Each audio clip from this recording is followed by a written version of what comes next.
নমস্কার বন্ধুরা, রাম রাম। আজকে আবার একটা খাবারের ভিডিও নিয়ে এসেছি।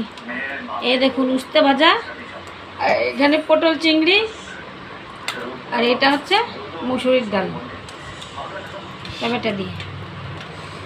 তো বন্ধুরা, খাওয়া দাওয়া শুরু করি। প্রথমে উস্তে ভাজা ভাত থেকে।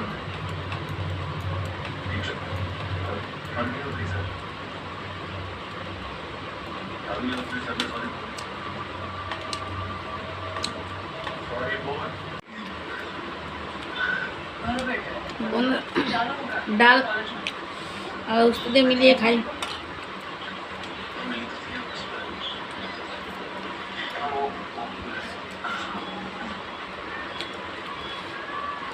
তো আপনারা যে যেখান থেকে দেখছেন, কমেন্ট শেয়ার ফলো করে দিন একটু।